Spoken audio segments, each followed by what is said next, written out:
Hello, God bless. It's me, Dick Jr. I'm here with Matthew chapter 27 today.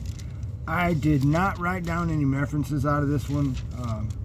There's a lot in it, but this is mostly explaining the events after Jesus' trial, pretty much his crucifixion and death, and yeah.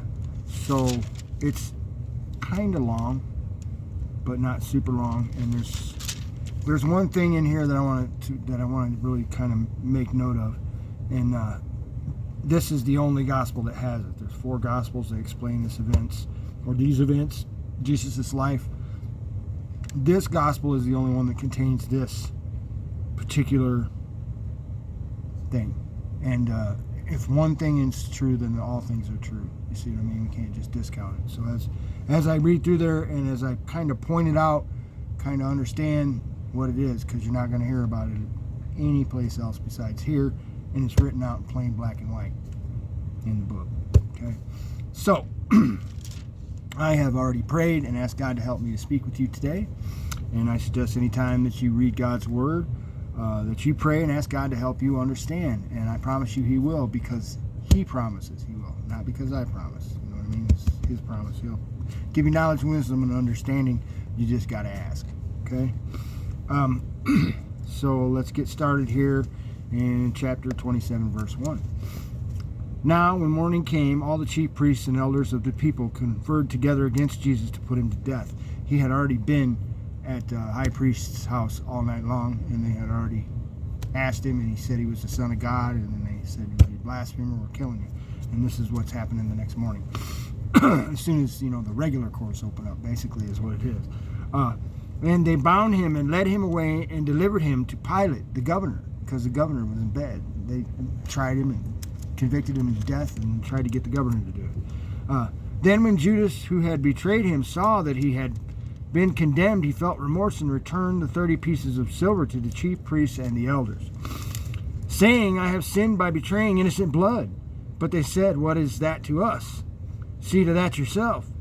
He threw the pieces of silver into the temple sanctuary and departed, and he went away and hanged himself. And this account of what happened with Judas is varied between the Gospels. So he did die, though.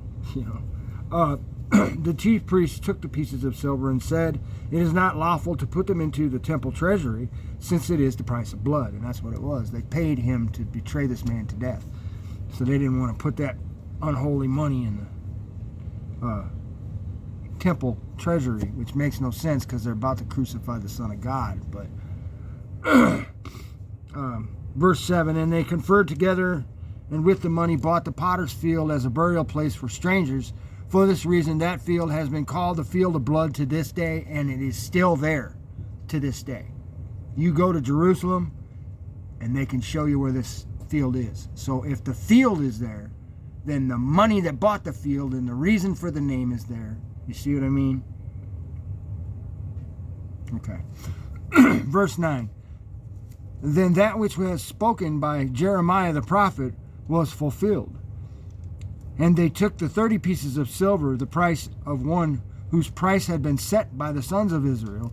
And that's Zechariah 11:12. I'm telling you this because it's important that maybe you dip into Zechariah at some point. And then verse 10, and they gave them for the potter's field as the Lord directed me. Zechariah 11:13. So Zechariah 11:12 and 13. Now Jesus stood before the governor, and the governor questioned him, saying, "Are you the king of the Jews?" And Jesus said to him, "It is as you say." And while he was being accused by the chief priests and elders, he did not answer, which is in fulfillment of prophecy.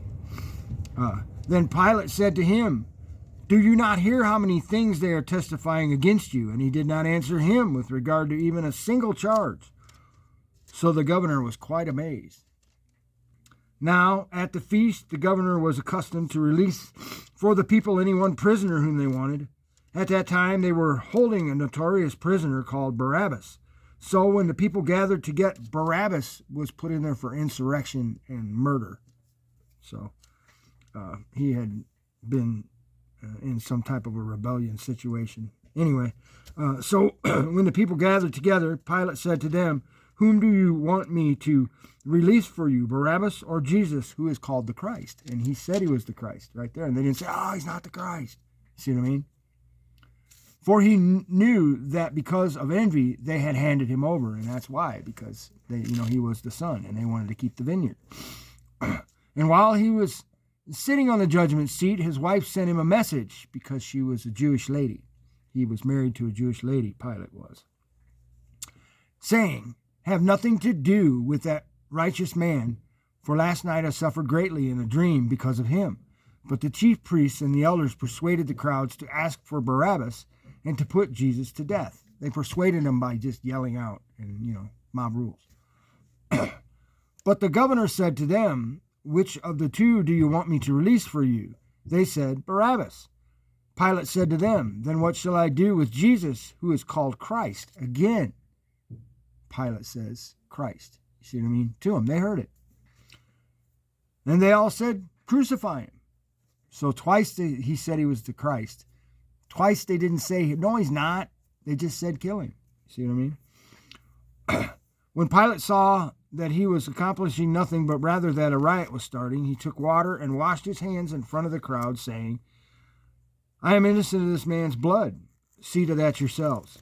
And all the people said, "His blood shall be on us and on our children." Then he released Barabbas for them. But after having Jesus scourged, he handed him over to be crucified. And this is the last that Pilate knew about it. These other things, this was just the cruelty of the soldiers.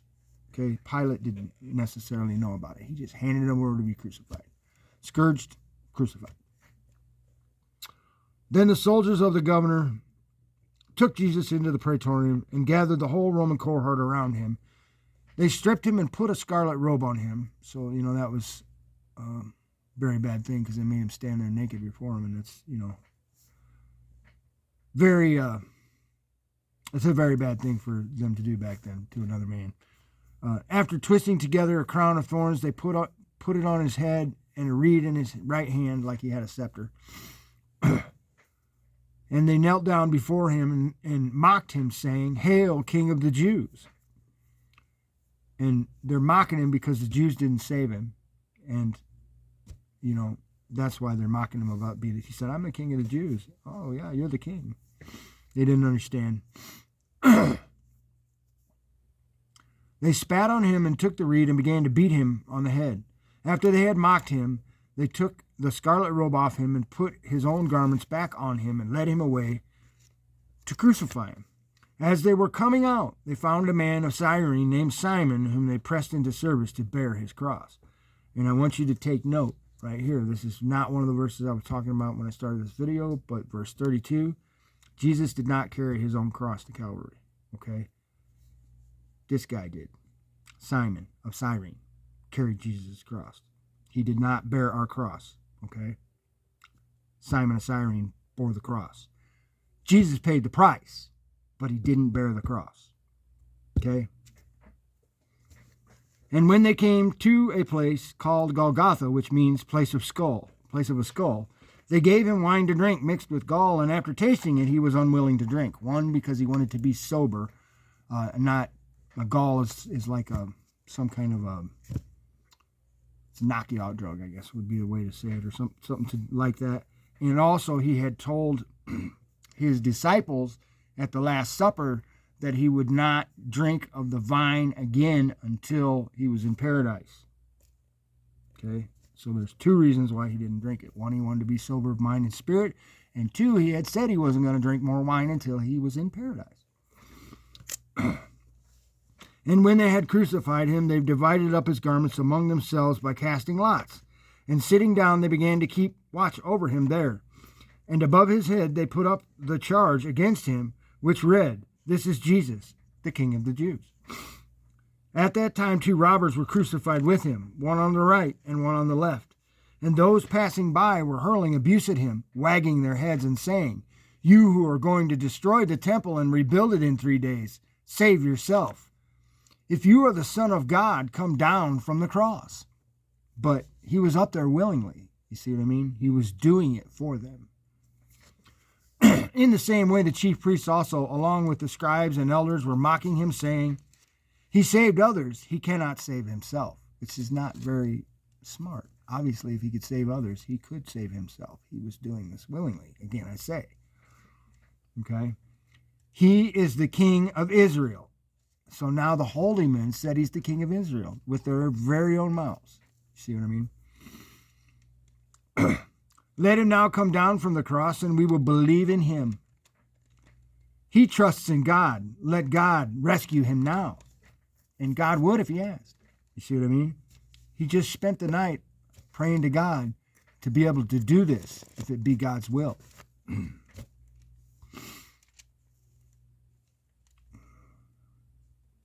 Trust in God, let God rescue him now, if he delights in him. For he said, I am the Son of God. The robbers who had been crucified with him were also insulting him with the same words. Now from the 6th hour darkness fell upon all the land until the 9th hour. The 6th hour is noon. Okay? And the 9th hour is 3. Okay?